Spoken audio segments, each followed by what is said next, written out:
All right. Welcome everyone to another episode of the Flexwork Podcast, coming to you from Springfield, New Jersey, but not anymore. For the first time, we're doing a virtual. We're bringing in our guy from Houston, AI strategist and business consultant, Jordache Johnson. Welcome to the show, man. How are you? Man, I'm good, man. I appreciate you having me. Good to be back, and I'm super excited for you guys. I know you guys are cooking over there, so We're doing always down to hang out and support you guys. Appreciate it, man. We're doing a little bit of cooking over here. We got a new studio that we built out here in Springfield, New Jersey. We're offering people the opportunity to come and do their podcast and just come plug and play. We have everything you need, right? Lights, cameras, everything, producers. So we had you on the Disruption Podcast a few months ago. You came out here to Jersey. I don't know why you did that. It's freezing up here. But now we get to keep you home. First of all, did you just have a new human into your life? Yeah, man. Minted another one-on-one, man. So he's 2 months old now. He was a Christmas Eve baby. So Christmas Eve. Got two boys now, man. My other son just turned 4 just this past weekend. And that's awesome. So you're just basically swinging between toddler and infant stage constantly these days. So Gotcha. Well, first of all, congratulations. That's a blessing. It's beautiful. Yeah. I know what it's like to have kids. I mean, it's life-changing event. Having a second one, obviously, you already know what you have to go through, but that's awesome, man. Congrats to you. Yeah, you're still not ready though. I feel like it's less scary, but it's still like, oh man, I forgot about that part. Man. Right. Got to go through that. Oh, okay. So yeah. Now, but no, we're happy. Are you done, or are you going for the girl? No, Dunsky. Man, we did double team. We're man to man. We're not going zone defense. I'll tell you that right now. Okay. No more. So no, we're I feel like my wife will probably agree with me. I am definitely more suited to be a boy dad, if that's even a thing. So yeah. Of course it is. We're gonna hang out and keep it there and not push my luck. So all right. So you're an AI business strategy consultant.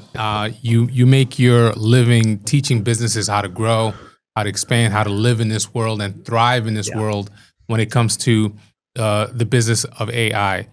Talk a little bit real quick so you can kind of catch up the audience on how you got started in this world. Yeah, man, it's always fun to do a little reflection on this.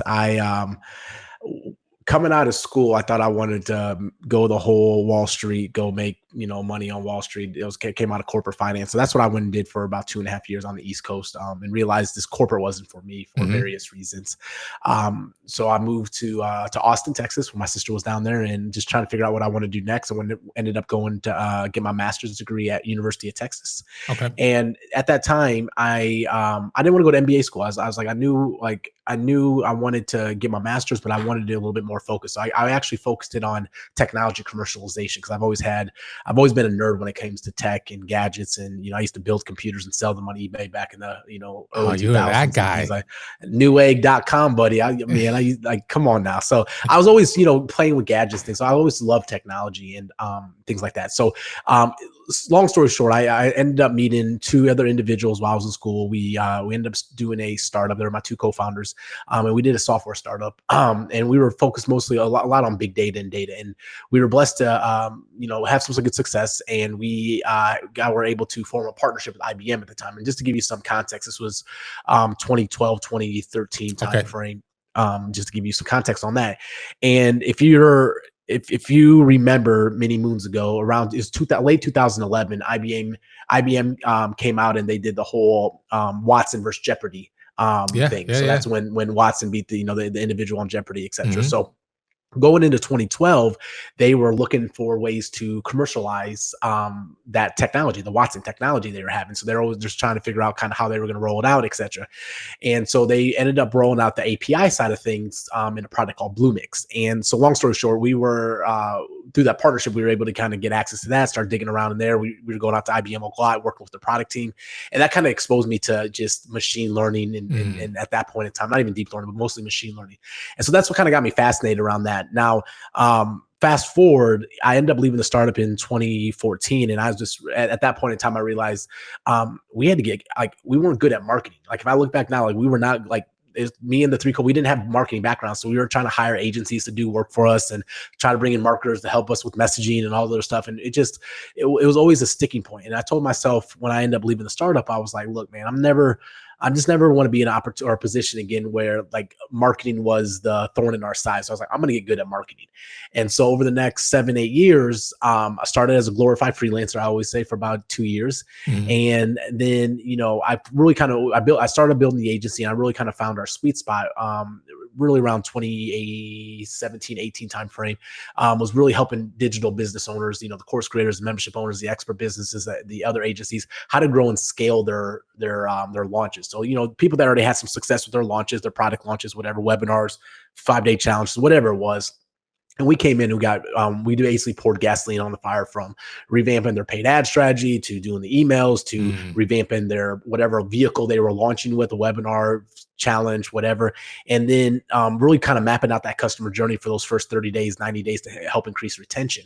And so that got me, behind the scenes in some pretty big launches. And it was good because we were able to kind of get our hands on a lot of different areas. But I say all that because that really kind of solidified my knowledge and my experience of how to actually take a relatively successful company and kind of blow it up and start, really pouring gasoline on the fire. And what were those different levels of problems you had from, $1 million to 5 million to 10 million to 20 million, et cetera. Yeah. And so, I say that because that was like, I look back at my time, and that was really one of those moments where I'm like, it was a grind, man, because all of our clients were launching. So we were in perpetual launch mode as the agency. But it was so much good learning at that. And so anyways, when I had my first son, I took about 30 days off. I had a partner in the business. And by about week 3, I was just like, man, I'm off the hamster wheel right now. I really don't want to go back on it right now. Like I want to go work those 15, 16 hours and have life dictated by clients, launch schedules, etc. So I was like, just the fire wasn't in the belly anymore. So I was like, all right, I gotta, I'm a big believer. If I don't enjoy what I'm doing, I'm not going to do it. So, and talked to my partner, we figured out a way, and we kind of, dissolved the agency, or got rid of the agency at that point in time. And so this was 2021 timeframe. And, I will tell you, if you're a nerd like me, you're hearing rumblings, on the interwebs, the corners of the interwebs, about these GPTs. I think GPT-2 was out, if you knew where to kind of find it. And there were some other tools that were building on top of it. Google DeepMind came out with their paper around transformers back in 2018. That's basically kind of was the godfather of what we know as GPTs now. And so I always had interest in that, but I was never really kind of took it seriously at the time, just by some projects and playing around with some stuff. And then we all know November 30th, 2022 dropped, and the skies opened up, and this thing called ChatGPT dropped out the sky, where everybody's like, oh my God, AI came out of nowhere. And I'm like, well, AI has been around since 1950, but it's okay. But we can play with, it's all good. And so, I was like leading up to end of 2021, beginning of 2022, you start seeing kind of what's happening. You start paying attention to the people in the space, people in these research labs. You start seeing like the writings on the wall, something big was coming. And so I started getting a lot more focused on this, and for my own personal stuff. Not like I was still like, I don't know what I want to do when I grow up kind of mentality. I was just, I had a couple clients here and there, and we just figuring out kind of what was next. And then probably after ChatGPT launched, I told myself, I was watching these old school marketers out there, these I call them the flash pan salesmen, the flash pan marketers, like, oh, hey, I'm an AI expert. Hey, come buy my 97 prompts, $47 left and right. And I'm like, y'all don't know what y'all doing out here with this stuff. So I was like, I had some friends like, hey, you should be doing something in AI. And I'm like, man, I'm not going to put myself in the same bucket as these people. Like, I don't want to be like, that is like, they just don't know what they're talking about. They're out there just grabbing a quick buck. And so it started, I would say probably the first few months after ChatGPT dropped, I was like, I'm keeping everything internally. All the stuff that I'm doing AI, we're just keeping it internally. I had a couple clients I was doing some stuff with. And then I had one of my friends, and then it turned into a few very quickly. It was like, Jordache, can we just meet with you once a week on Zoom, and you just help us understand this stuff? Like, we'll pay you, just jump on a call and let us know what's happening. There's so much, and this, remind you, like, there's a lot happening now, but like at that time, people were just caught off guard. I mean, even big people, Google was caught off guard. Amazon pushed back their launch of their chatbot at the time once ChatGPT dropped, and everybody was just caught off guard. And so it was just like, all right, like, you're my people. Let me help you guys kind of help navigate this stuff and weed through the hype and actually start understanding, like start learning about what actually matters and where we're at and what's reality like today versus where are we going and what's purely hype with, just people spouting off on the Stephen A. Smith style, And so that's kind of how it started, to be honest with you. And that I just started a small little membership just talking about AI and what's happening in the space. And then I would say probably around March of 2023, I was like, Jordache, is one of those self-talks like, Jordache, either you're going to do this or you're like, what are you going to do? Kind of like, what's the next game here or next plan? Right. And so at that time I was like, you know what, like, draw my line in the sand and we're gonna go all in on AI and helping and supporting people with AI. And it really started with like AI literacy. And I'm a big believer that, this is a technology that like people got to unlearn how they typically interacted with technologies up until this point, because this is just a different beast. And, if I had to learn a CRM system, I could go watch a couple of YouTube videos and I would learn how to click the buttons and use it, or, an email service or ESP, email service provider, or whatever the software was. Like you could go quickly learn how to do this. And we had this technology AI that was basically a black box, and people were like, I type something in and it tells me something back and that's all I know. It's just magic kind of thing. Yeah. And so, I'm a firm believer that you don't need to be an expert. You don't need to be a PhD, but there's AI literacy and AI understanding that you need to have to give you grounding and context, and it's going to help you make better decisions. And I would say, like I was talking about this in 2023, and I would say it's even more prevalent in 2025 as we kind of went through that initial hype cycle of, oh my gosh, this is the most amazing thing. And then people are like, well, what can I actually do that's valuable with it besides all these just experiments and playing around with it? They're like, oh, I actually, and this is like when I work with, medium and larger organizations, these are the conversations we have at the C level is like, we got to make sure there's value. There's a business case for this. Like, we're not just going to go drop 300 licenses on ChatGPT just for our employees to go play with it. Like, it needs to create value. And that's really where, I get to play with, what's coming down the pipeline, but then what's reality. Like, a lot of people, when I talk to them, I'm like, guys, don't worry about what's down the pipeline. Worry about like, what can you do with it right now? And that's what you need to focus on. And then we'll help guide you and make sure you're doing things today that will set you up. And that's kind of where we're at right now. It's like, people are finally, I feel like the tide's shifting a little bit where people are finally realizing, hey, we got to start with, what is a problem I'm trying to solve, and then go find a solution versus, hey, we got this amazing new technology. Look at this new AI model. And then we're like, well, where can we go plug this in and go do something valuable with it? Right. Yeah. And so, and what's funny now is, and it's funny, like even from 2023 till, we're in 2025 now. And I kind of look back at even just this last 2 years of this journey for me with helping, organizations and entrepreneurs with AI. I'm continuing to evolve in this. And one of the things that, that's started becoming a lot more prevalent, probably about end of third, beginning of fourth quarter last year, is this concept I talk about of like, you have to start building an AI first culture in your organization. Yep. And it's beyond like, it's not really like, a lot of times AI is not a technology problem in your organization. And obviously the bigger it is, the more prevalent it is. But I'm even, I've worked with people with, 5-person team, and it's the same concept. It's like, you have to, if you want AI to be injected and stop treating it like a separate tool, but it's going to be an extension of your existing workflows, your existing systems, your existing processes. And then as you start identifying new opportunities, how do I change my thought process of what can AI do for me to, how can AI help with this? Yeah. And that's like a small, subtle shift. But then it's like, once I start creating that culture, how do I create this ecosystem within the organization to sustain it and be very strategic with it? And then depending on the team size, how do we start creating an environment where there's cross collaboration and knowledge sharing and things along these lines?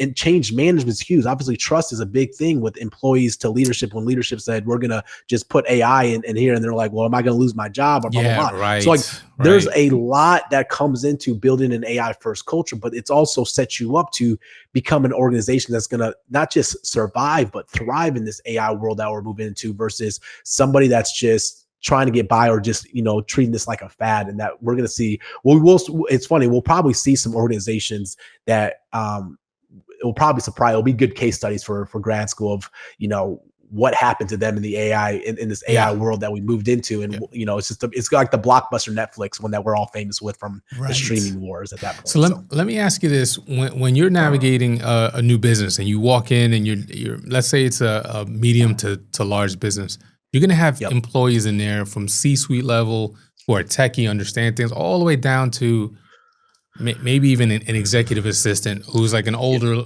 man or woman, and they barely know how to navigate Facebook, right? How do you get them to understand? How challenging is it for you to get them to understand what it is to do this ChatGPT stuff? Great question. And so, two things I'm going to start with this is number one, it always starts with leadership.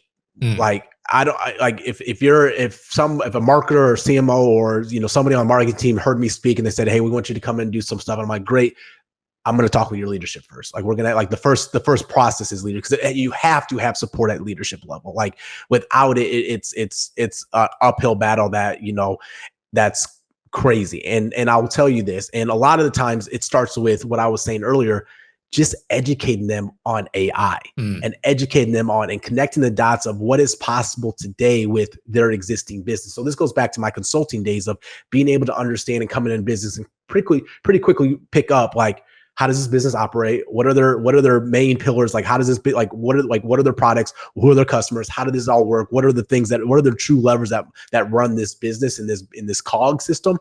And being able to adapt and say, all right, here's how AI is going to impact your business right now. Here's where the opportunities are right now, the low hanging fruit that we're going to have.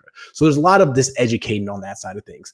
Now, there's like 5 pillars that we kind of talk about when we're kind of integrating AI into an organization. But one of the biggest things and one of the first things that we do after we kind of get leadership on board is this concept of building out an AI council. And this AI council is one of the most crucial components. And this will tie back into what you're asking about, the executive assistant side of things here in a second. And this is kind of like the Trojan horse, if you want to think of it this way, to get AI injected in the organization. And it is made up of, and there's many ways you can structure this. We've helped structure it in multiple ways, from decentralized to centralized, etc. And this is a team of people across the board, hopefully, ideally, legal and IT have a representation in there, because those are 2 key components of this. But across the board, the people that are enthusiasts to skeptics, ideally. You want some skeptics on there. And what their job is, it's like this. It's really entrepreneurship, where it's like they're creating their own little organization within the organization, where they develop mission statements. We develop vision statements. That's what is their responsibilities? And this is where the buy-in comes in from leadership. So we have to have leadership buy-in. Then we create these councils, and the councils are the ones that drive everything in the business from an AI standpoint. That's awesome. So what happens at that point in time, they're the ones helping set up the AI academies for training or workshops, bringing in outside people coming in. They're the ones helping with developing policies and guidelines. What can employees do? What data can we put in? What tools are approved for our organization to use, etc. Right? They're the ones doing the AI assessments by department, seeing really what is the impact, not only on the team, but the products, the partners, the ecosystems of that business. And they start compiling all this information, report up to obviously leadership, etc.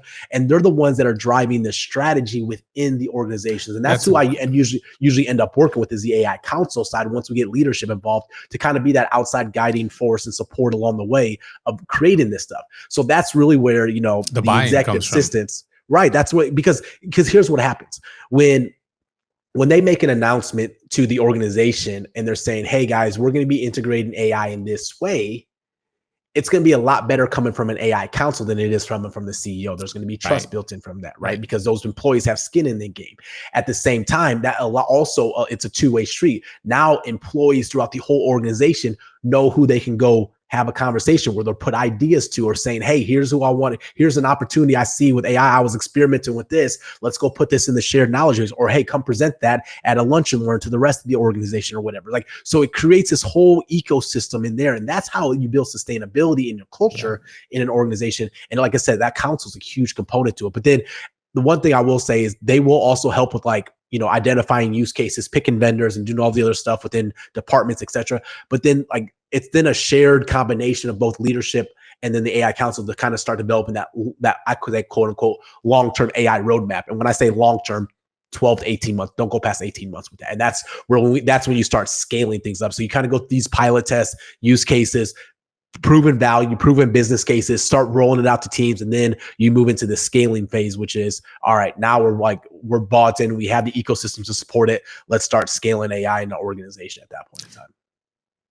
So thanks for answering that. I mean, I think that's important. That's a great idea. And I don't know whose idea was it in your organization to do that, but in order to get buy-in from the team, you create a council for everyone to get involved and feel like they have skin in the game. Is awesome. Got to have skin in games, right? And voice at the table, and people are heard, and people's concerns are addressed. And the thing is, this isn't anything groundbreaking. Right. This is just like leadership 101. This is how you grow a culture. That you're building a culture here. Yeah. And now we're just doing it in a vision of the AI version of it in a sense. Right now, it's all focused on that. So, and I can't take credit for this. I know like there's, I have a great network of people, and I've, been able to get insights from a lot of people in this space, some big large organizations and how they're running their councils and things like this. But you don't hear a lot about it. I guarantee you in the next 12, 18 months, you're going to start hearing a lot more about AI councils within some organizations that were probably, a little bit more front and center. But it's one of those things that it's a driving factor of success with building sustainability and strategically injecting AI in an organization. Now, when it comes to AI as globally, let's get out of the organization and the teaching aspect for now, but let's just give the audience a sense of the competition out there. ChatGPT seems it's like, Google has alternatives, but no one ever talks about like Bing or anything, right? ChatGPT is now that. Like, hey, use ChatGPT, but you might be using other alternatives. What are some of those competitors that, hear about DeepSeek and Grok? Can you talk a little bit about who's winning the race? Who's better in this race that we don't even know about when it comes to, these OpenAI? Totally. And to start with that, let me kind of just give you that 30,000 foot view of like, I call it the AI tech stack on a global industry level, because this is very important to understand. You got at the core of this industry, you have the people creating the chips that run these models. Right. That's the NVIDIAs of the world. That's these other companies, and you're starting to see, OpenAI is looking to start developing their own chip, right? There's other people, because NVIDIA, that's why NVIDIA stocks exploded over the last couple of years, right? Because there's so much demand for these chips that are required to process these AI models in a sense. Okay. Right. So you got the chip layer. The next layer up is the foundational model layer. Okay. That is where ChatGPT lives. That is where Gemini for Google lives. That is where, these are these core foundational models that are developed by these labs, in a sense, these AI labs, and they build these out, right? And this is and we'll talk about open source, closed source, because this is where DeepSeek comes in and stuff like that. Yeah. But at the end of the day, my personal opinion, there's only going to be a handful of foundational models. There's a lot. There's more being built right now, but I honestly, like in the near term, I think for the longevity of it, I know that's kind of counterintuitive, but like there's only going to be a handful of those models, because those are they have a moat around their business, right? And we'll talk about DeepSeek and what they kind of the hype around that is. But like, pre DeepSeek's announcement and stuff like that, ChatGPT or OpenAI's, it's $100 billion to do a training run to go train these models. Like that's some chunk of change, what I'm saying? And then you need the processing power. That's why they have the partnership with IBM or with Microsoft to be able to run all of through their cloud computing, through their data centers, right? So you need the infrastructure, the data centers. That's why and that's why it comes into U.S. politics and geopolitics, because it's like you need environments from there. You need a lot of money. You need infrastructure. You need data centers. You need NVIDIA chips or these powerful processing chips. You need all that to even put the model on, to train the model, to be able to have the model tested, to be able to have it provided to the consumer, for the consumer to open up a chat and actually have a conversation with it. And it actually gives good results. Okay. So that's the foundational, or the frontier models, the foundational models, right? And that's kind of where a lot is. I'll circle back to them in a second. And then on the top level is the application level, right? And this is really where you start. Even like one of my favorite tools is Claude. Anthropic. Yeah. And that's not a foundational model. What does that mean? That means they've it's a version of a version. Like they've customized their own model, but they were not developing this straight from the labs. Yes, they've done a lot like on it. So it's like there's a lot. And honestly, my gut, and this goes back to what I was saying, there's only gonna be a few foundational models. If Anthropic's market cap doesn't get too big in their funding rounds, it's getting up there. I think it's the latest one's either 60 or 80 billion. I can't remember off the top of my head. And I see, you know who I see acquiring them? Google. I see Google acquiring Anthropic. And because where Anthropic thrives with their model, by far the most human realistic text comes out of that model, out the gate. Far better than Gemini? 100%. Oh, wow. 100%. I use Claude 80% of the time in my business because I'm always creating some form of content. I'm helping it, whatever it is, keynotes, emails, social, whatever I'm getting assisted with. Right? I'm using, especially they just came out with 3.7 Sonnet, which is their latest model. It's their reasoning model. It's powerful and it's a great tool. So, but now going back to what you were saying in the beginning, yes, ChatGPT got mind share right out the gate. They got the wow factor. They got the brand loyalty to them. Yeah. And so people, like, if you're not in the space, when you say AI, you think of ChatGPT. Yep. It's just like when I think of a tissue, I say Kleenex, right? Yep. That's a brand, right? Like, so like the reality, they have that mind share right now. Now, I will say they're always on the leading front end because they have the resources to do, and they're always pushing the limits on what they can do. But the lead that they had, it's not anywhere near what it used to be, right? Like, yes, they got powerful models. Yes, they got 3.0 or 03 coming out. And they got obviously GPT 4.5 and GPT 5's rumors coming out, here in the near future. And they're always pushing the limit, but it's not nearly as big as it used to be. So I'm not saying they're not going anywhere. They're going to always be a leader in this space. And I would say they're very, very good. ChatGPT is very, very good at anything logic-based, anything coding based, anything number analysis based. I use ChatGPT a lot for that stuff. Claude's getting better at coding. They all have reasoning, meaning it instead of pre-reasoning models, and the first kind of big reasoning model was ChatGPT 4.0. Basically, all that means is it's kind of like if you ask me a question, I'm not going to just sit here and just say the first thing that pops in my head. My brain kind of goes through different layers of processing what you ask. What are my thoughts? How am I organizing my thoughts? What am I going to say? What's the throughput line? All that. It's just how a human brain works. Yep. That's not how these reasoning models work, where it actually thinks through its thinking process, and you can actually see it on a lot of these things, and it will self-correct in some of these models of saying, oh, it didn't do that right. Let me go back and up to this step and do this. Or from a user standpoint, if I'm watching how it's like when your math teacher said, show your work, right? We're doing long division here. I'm putting it all out there instead of just typing in the calculator and getting a magic answer. Now I can say, hey, in step 4 of your thought process, you said this. I actually would like you to think about that. So I can actually control and direct the reasoning models a little bit more as well. So I'm saying all that is because if you're paying attention on a macro level, we had these original models. Now we're getting into these reasoning models. It's all a roadmap to AGI, which is, artificial general intelligence, which we can talk about at a later time. But that's where all these foundational models, that is their North Star. All of them are saying, we're just all trying to get to this point where we have AGI and then we have ASI as after AGI. So I'm saying there's only going to be a handful of companies that are going to have the resources, the talent, and the investors' patience to be able to get that. But more importantly, the data. That's why if you look at Google got caught with their pants down when ChatGPT dropped through and through. Yes, Google was working on AI for 15, 20 years, but it was all behind the scenes. It was all on the server layer. It was all on the search layer. It was not generative AI like we know of what generative AI is. It was all deep learning and machine learning, right?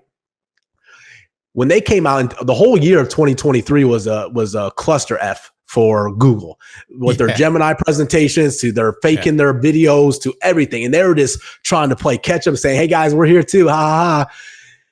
Here's what people need to understand. And it's the same thing with Amazon. It's the reason, and we can talk about Grok and Elon's plan, my interpretation of what Elon's doing over there, etc. At the end of the day, for these models to continue to grow and to continue to be effective, you need data. Who has the most data on us? Google. I was gonna say Amazon, but yeah, Google. Well, Amazon has the most purchasing data on us, 100%. They have a lot of other data with AWS, etc. But if you think of Google, we got Gmail, we got Google Search, we got Google Ads, and everybody and everything, all the other ad networks that are connected in there. I mean, they got so much data on human behavior. Google's going to be a beast in the AI space. Yes, they're playing catch up. Yes, they got a lot. They still have a long ways to go, but they're not going anywhere. But I also think this goes back to what I was saying earlier. If they acquire Anthropic and can plug in a model like Claude into their it's Google versus OpenAI. Let the games begin at that point in time. Now, we also have all these models we're talking about: Google, Amazon, even Claude, ChatGPT. These are all closed source models, right? Means we have to pay to get access to that, and it's all hosted on their server. They're all doing their thing. Then you have the other side of the fence, and this is just like software. You have open source models. That's where Facebook's philosophy. That's their strategy. We're Meta. I still call them Facebook. I'm not Gen Z. So they have Llama, right? Their model's called Llama. Okay, and that basically this means is I can download Llama on my computer right now, and I can run it without the internet connected, and I can tweak it and customize it and build on top of it if I'm a developer, and I can do anything I want with it. It's open sourced. Now, that's where a lot of companies are going right now, because if you think about it, if a company's not going to build their own AI model, but we're going to get verticalized AI models, one for legal, one for medical, one for whatever. That's a path that's logically going to be happening, but they're not going to build their own. They're going to probably more often than not grab an open source model, and then their developers or their consultants or their team will build on top of that and use that as kind of a foundational thing. And that's important in the ecosystem. We need competition in this space. Like we don't want just one or two people owning this space. We've seen this in duopoly, a monopoly with the duopolies. Anyways, so long story short, this is where Meta was going. And all of a sudden, Meta was crushing on the open source. They were the kings of the hill. And then just little company out of China says, hold my beer. My name's DeepSeek. Yeah. And let's talk about that. So what DeepSeek, and we're gonna cut through some of the hype, and we're gonna talk about some of this stuff, because why DeepSeek had such a huge impact was really 2 or 3 reasons, and it actually had a huge impact on the stock market, if you actually believe it or not. I think Nvidia was down 17% in a day, if not 20% in a day once this came out. And here's what it was: they basically said, hey, all of our benchmarks that we tested on, equivalent to ChatGPT 4 something, if not exceeds them on different tests and all these tests and standards they use. Oh yeah, we trained it on 2,000 chips, and it cost us $6 million to train that. Remember when I said that $100 billion number earlier? Right. They said they trained this on $6 million. Yeah. Now that threw shocks. And now why does this matter? Going back to the app layer, foundation layer, chip layer. All Nvidia, why Nvidia's chips or their stock was skyrocketing over the last couple of years. All the growth was built in for how much demand were people going to have for their chips.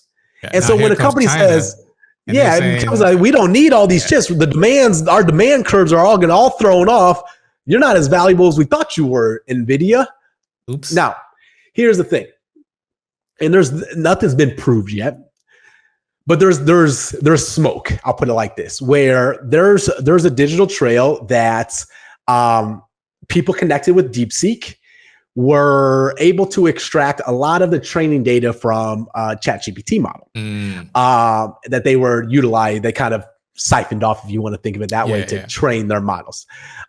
There's also rumblings that the 2,000, 2,500, whatever NVIDIA chips that H100s is basically what are the chip models that it was trained on may not be as accurate as intended. It means it probably a lot higher. Why? Because there's these things called U.S. sanctions and these things that we said that, hey, we can't be shipping all these advanced, there's a limit on how many advanced chips that we can have. So there's a good chance these guys got it off we'll call it the gray market. We're able to acquire a lot more chips, but they're not going to admit to that in their white paper and tell me how many chips I had. So there's a lot of how accurate it is. Now, DeepSeek's a great model. I use it. I use it a lot. It's a model I choose to use in Perplexity when I use the tool Perplexity. And it's a great reasoning model. It's an open source model. It means I can run it on my laptop when I'm not connected to the internet, which I have it installed. I have open source models installed on my laptop. If I'm flying and the Wi-Fi is out on the airplane and I need an AI model, I can run these without the internet and things along those lines. Or there's things I don't want to be sent to a server somewhere, sensitive data, the data that's not going to leave my server, or excuse me, leave my laptop. I can start feeding that AI model saved on my laptop that's not connected, and I don't have to worry about data being leaked or trained on, et cetera, like that. So there's value in open source models.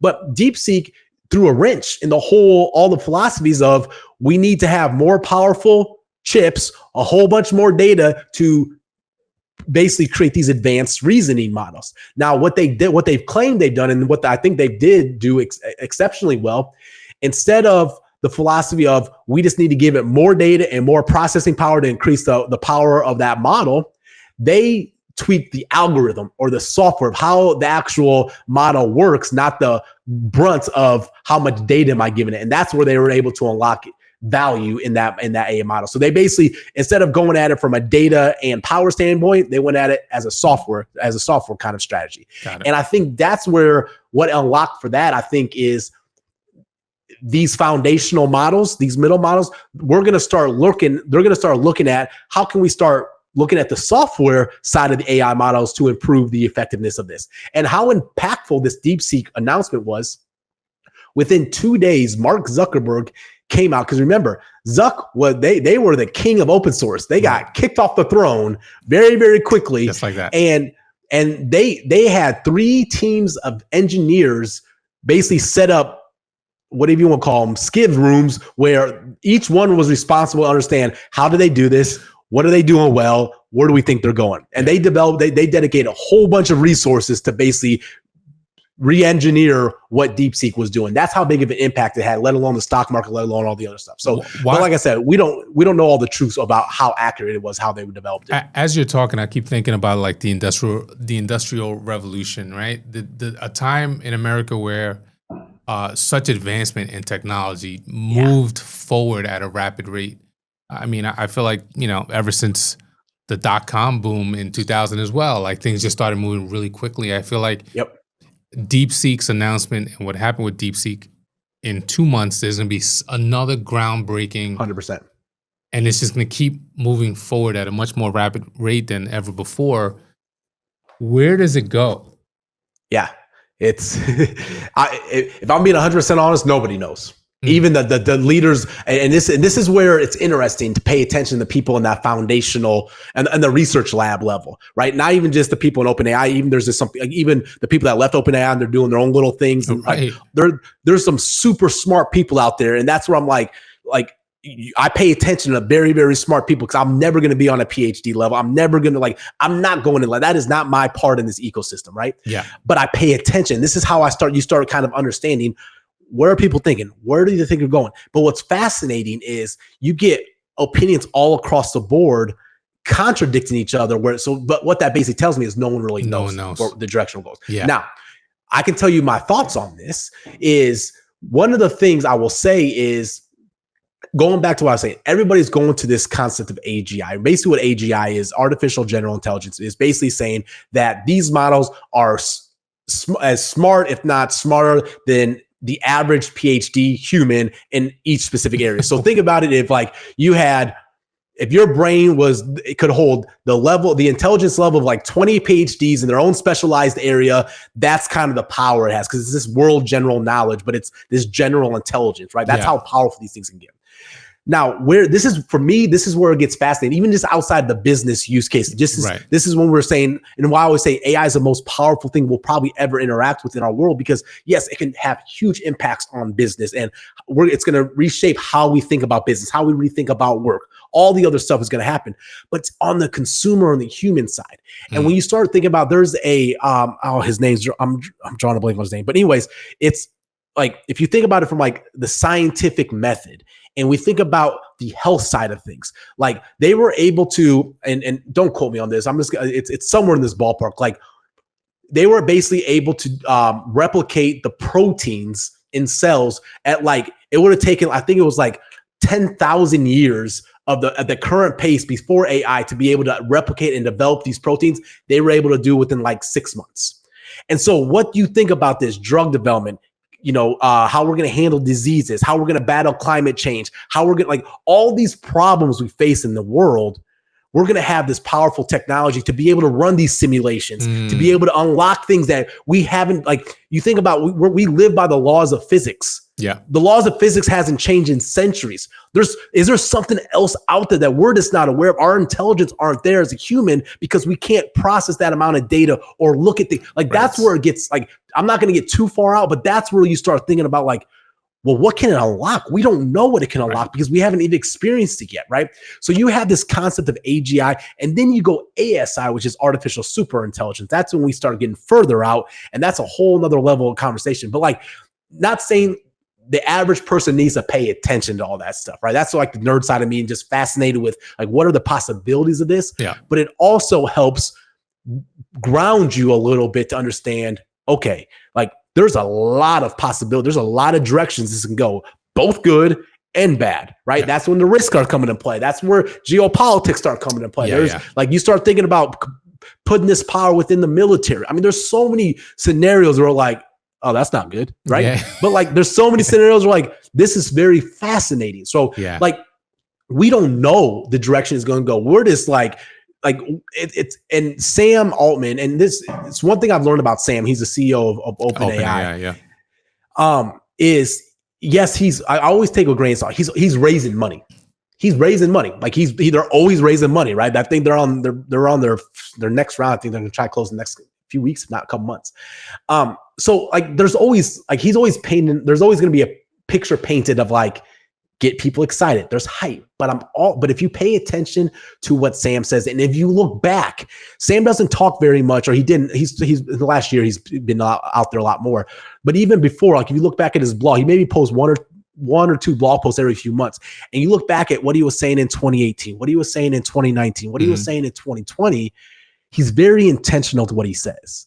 He's very, like, there's like a lot of what he says is happening, is my point. Yeah. And the reason that you pay attention to the Sam Altmans of the world, or the Sundar Pichais of the world of Google, or all these people that are leading these companies, these foundational model companies, they've seen things that we haven't seen yet in these labs. They know a lot more of the direction this stuff is going. So the reality is they're telling us things that we like. They're dropping little, basically, breadcrumbs for us to start kind of paying attention to a little bit.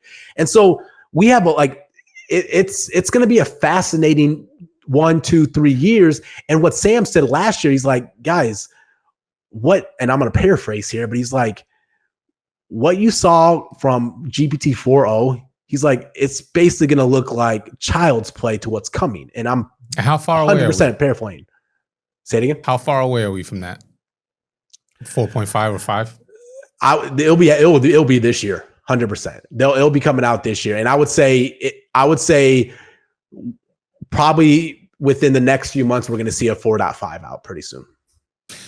There's rumors that Apple is getting in the game with, integrate something that's competitor to ChatGPT and integrated with iOS. Where do you see them coming into the game? And then if you can touch on after that a little bit about Grok and what the expectation We'll circle back with Elon real quick. Yeah. Apple's notorious for jumping in the game late. Seriously, you think about this. We had Blackberries. We had all these phones before the smartphone. They said, that's cute. Y'all go ahead and get arrows put in your back. We're just going to come at better design, better software, better user experience, and we're going to crush you. Yeah. Same thing with iPods. MP3 players were out. The Zune, Microsoft Zune, all this stuff was out. Like, so you think about that. You look at their strategy, they're not jumping in first. Now, they're working on their R&D budget's ridiculous. Like, they're working on stuff. Don't get it. So they're not sitting idle. Apple got kind of caught in a little bit of a rock in a hard place early on. And that's why they couldn't, in my opinion, come out with a GPT version or competitor right out the gate. Apple's built on privacy through and through. Yeah, their brand is built on privacy. You look at the commercial, there's privacy, and there's every time I hit enter on ChatGPT, my data is getting sent to a server, and it's a trust me approach of, you're not training your AI model on my data. I can turn off a toggle, but I have no control once I hit enter. Like, I don't know what happens to it. Right. And so you got to remember, Apple has at its advantage, distribution. They got 2 billion iPhones in the world, or iOS devices in the world. They just push a button and I can get it on billions of people's devices very, very quickly. So in my opinion, they're working on something behind the scenes. This is why they knew they had to come out with something. This is why last year when they announced in June of the past year, when they announced their partnership with with ChatGPT, right? Like with Siri and all this other stuff, and Apple Intelligence is what they called it. Yeah. And so obviously with that strategy, they knew they had to get something out the door. They kind of have their own version, but then they have ChatGPT to fill in the gaps at this point in time. Now, my gut tells me if you look at Apple's history doesn't repeat itself, but it leaves clues. They're not going to want to share their sandbox. They have a closed garden, right? That's you look at the iOS store, you look at everything they build. That's where the majority of their money is made in the stuff, right? In services and basically becoming the middleman. So 100% they will have their own. 99.99% they're going to have their own proprietary system running their iOS devices, controlling iOS devices. AI agents are going to be involved in that, no doubt about it in my mind. And they're finding the right time to kind of balance the privacy. And this is also what it comes down to is my gut tells me it's going to be, and this is what they kind of start with the Apple Intelligence. It's going to be stuff being processed on the phone. So they call it edge computing, right? Where it's instead of the stuff being sent to the server, the stuff never leaves the device. The model can run a powerful enough model. It can run on a powerful enough chip to operate that model on that device. That's where we're going to, my gut tells me the direction Apple's going to be going with that. So, they probably will come out with the chatbot. The chat interface is that's what people are familiar with now. So they'll probably have something like that. But I'm also thinking that they might do that just to get people adoption, like the late adopters. But right. I think they're going to be big on the AI agent side of things, of controlling all your iOS devices with Apple Provision. I think it's going to be injecting that iPad, iMacs, all that stuff. I think the AI agent side is going to be a lot bigger for Apple. I think that's going to kind of be their coming out party when they really start setting themselves apart in that. So now, Elon. You want to talk about Elon? I do. Obviously the guy's all over the news right now, and he's playing in a bunch of different games, right? He's in space, right? He's on Twitter, and now he's in the White House. He's in the White House, and now he's challenging Sam Altman. He's giving him hell, and now he's got Grok. Yeah. So it's important to understand the context with Elon and the OpenAI Elon relationship. So I'm going to start there real quick. Elon was OpenAI was a nonprofit back in 2015, 16, whenever they initially formed. Mm-hmm. And he was one of the first investors. Elon was. Yeah. And at that time, I'll skip over the details. There's a lot of information out there. You can always go back and look at this stuff. But long story short, at one point in time, there was a kind of a fork in the road where he wanted them to sell OpenAI to Tesla. And some people on the board are like, nope. And there was kind of a little power struggle, and he left. And Sam became CEO. So there's definitely some personal grudges between those two. And that's just, you just need to have that context. And you start seeing their tweets back to each other. It's going to make a little bit more sense. Yeah. Now, one thing you got to look at, I call it Elon's ecosystem. You got Tesla, you got SpaceX, you got the Boring Company, you got Neuralink, you got Starlink. And you start looking at like all those different industries he's in. So I'm just gonna let me just start in X.AI, which is where Grok's the company Grok's coming out of. Tesla. I've been saying this for years. Tesla's not a car company. It's a tech company. It's an AI company through and through. And if you think about this, and that's where a lot of their value comes from. Yes, they're getting hammered hard because all his politics and all this other stuff now, if you look at their stock price. But if you think about this, the Tesla car has 21, 23, 25 cameras on it. And those cameras is what allows it to take in all the data, real-time data, and be able to process that on their supercomputer. Dojo is what their supercomputer's name is. And that's what allows it to basically to do a lot of the deep learning and obviously the autonomous driving they're going towards, et cetera, et cetera. If you think about it, it's similar to what I was saying with Apple with their distribution of their devices. Every Tesla on the road right now is sending data, collecting data every time it drives, even when it's parked, right? What's happening in the real world around me, all this other stuff. We call these, and it's getting into this concept all called real world models, which that's a whole nother conversation we can have. But long story short, they need all that data to be able to get to autonomous driving. Autonomous driving will lock a whole nother value to Tesla, right? Just from a Tesla company. But what happens is you need a crap ton of H100s and NVIDIA chips to be able to run these supercomputers, to be able to run these models. And what Elon has, he has economies of scale because he can go from pay Paul to pay Peter and right pocket to left pocket, whether it's, and they're all his companies are leveraging these same resources. SpaceX is using it, right? Boring Company's using it. Neuralink's using it. They got the robot coming. Like all these things are leveraging AI, right? In some form, or machine learning or deep learning or some aspect of it, right? So there's shared resources around there. And so when you think about that, is Tesla's first product are cars. But they're building a supercomputer of real world video data. And they're getting 1.3 billion frames a day of video data being sent into into their model, right? So it's a data collection company that's training the AI supercomputer behind the scenes. Okay. Now you got XAI, which is the company Grok's coming out of. And honestly, like Grok is, it was a hot mess. Version 1, version 2, version 3 is actually not that bad. It's the reasoning model that came out. I've played with it a little bit here. It's not my go-to. I'm going to Claude or ChatGPT but it's out there.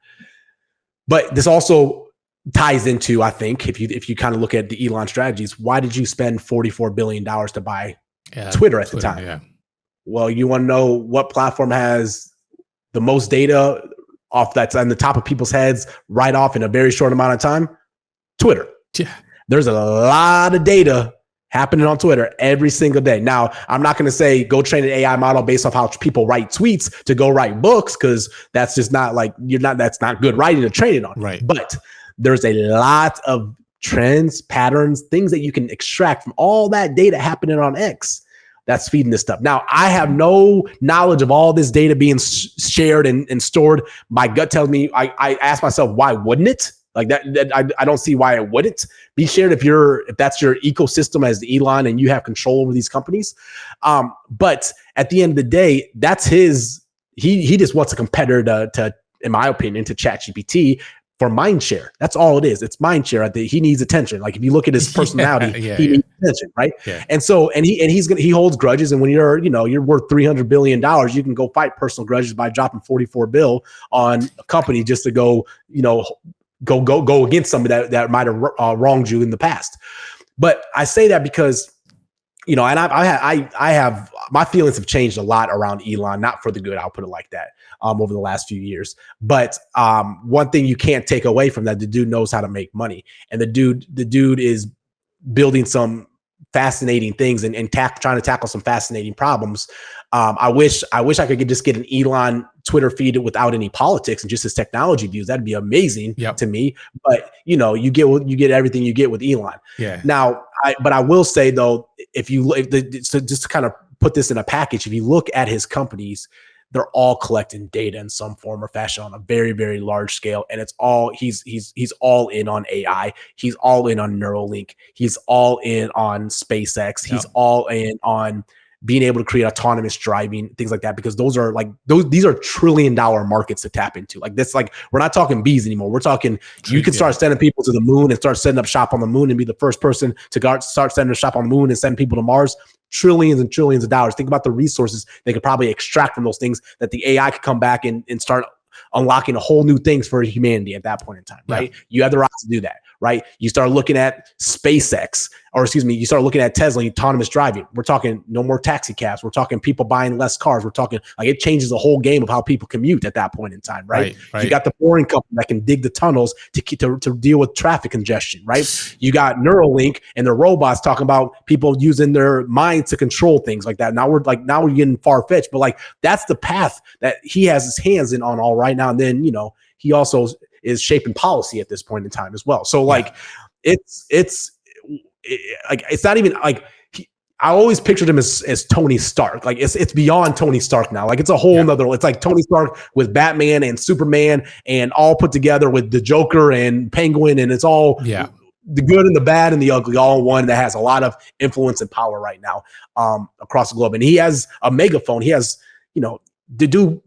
you have to follow Elon. You will always see Elon's tweet, even if you don't follow him on X. Right. He has that control at that point in time. So like it's fascinating, but I always try to, like, my mind says, like, I'm trying not to pay too much attention with the politics and things like that, because I just think that's this whole bunch of craziness. And I'm like, I look at it from a business standpoint, or look at him from a business standpoint, like, what is he doing from an ecosystem standpoint? And he's building his own conglomerates and these $1 trillion businesses or industries that haven't been tapped into yet. And he set himself up to be probably the first trillionaire that we'll see. No doubt. There's no doubt about that.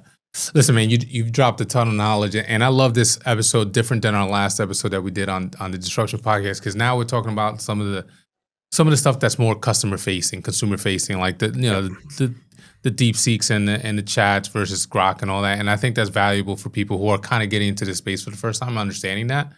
Yep. If I was to ask you one last question, what's the most valuable skill that, let's get it back to the workforce aspect of things. What's the most valuable skill that an employee in a company is going to need to navigate and be successful? If you could narrow it down to one, what would that skill be? I'm trying to think how to explain this one skill. Let me just describe it, and we can see if we can come up with a name with it or something. Okay. I would say it's being able to, and this ties back to AI literacy, being able to look at a business problem or look at a problem you're facing and identify a solution. It sounds simple, but it's not very, like, not develop the solution, but figure out what is the right path or tool to use for that solution. Not a lot of people can do that right now because they don't understand the differences between the models and what's good, what's bad, what model do I need? I don't need the latest and greatest all the time. I don't need that. So like, that's one thing, being able to identify the connect problem with solution in the simplest way, right? The other thing is, and I hate saying this, I'm not going to say prompting, because I think that's like the whole prompt engineering stuff, I think is going to go away, because these models are getting very, very, very, very good at being able to process and extract kind of what we want from it. Yeah. But being able to understand how to interact with these models is going to be huge. And not just with these chatbots that we have. When we start moving into the AI agents, and when you have an orchestrator, think of like an orchestra, you have the conductor, and you have everybody in the orchestra playing their part. You need to be able to, like, identify, and this goes back to problem solution, and then be able to say, okay, who's the conductor, or what are the skills the conductor need, and what are all the people in the orchestra I need to solve that problem? Like, not saying that the employee needs to have intricate details, but they need to have an understanding of that stuff. And so it all comes, like, from, if I could sum it all up, being able to start building whatever system works for you to continue to start building your knowledge and understanding of how AI works, and how it's basically a better understanding of, like, what it actually does. And it's hard for me to kind of sum that up, but it's like, that's the key, because it's like, if you don't understand, like, what are the systems, and this kind of like we talked about that, if you don't understand, like, some of the major players out there in the game, and if you don't understand how to interact with those, you're going to struggle. But like, but I always say, if you haven't, it's okay, because you're going to be like, you just got to start, and you're going to be super confused, and you're going to be overwhelmed going in this. I have no idea. This is so confusing. I'm never going to pick this up. You just got to, like, push through that a little bit. It's just like learning a new skill. And at some point it's going to click. That's all it is. It sounds like you got to have intellectual curiosity. Like, you got to want to learn. Yes. Right? Thank you. Curiosity is one of my core values in my business, in my life. Like, you have to be curious about that. That's a great, you gotta want to, because I imagine that you've gone into companies where you have that employee that's been there for 15 years and they're stuck in their ways and they don't want to learn. I would imagine that person has problems. They are seeing a tidal wave, whether they see it or not, it's coming. Yeah. And honestly, and I see this even in my wife's company, right? And I'm not gonna go too many details, but like, some people are just in there just riding out till they can retire. Right. And that's fine. If you can make it that way, great. You don't need to change. You don't need to, that's what you want, but it may come sooner than you think. It's my only thing. Yeah, right. And that's where it's like, if you're not, and this is also where it's like, this isn't just a skill you're invested in for the company you work for. This goes back to what I was saying. AI is going to impact every aspect of your life. Yep. both in your professional life and your personal life.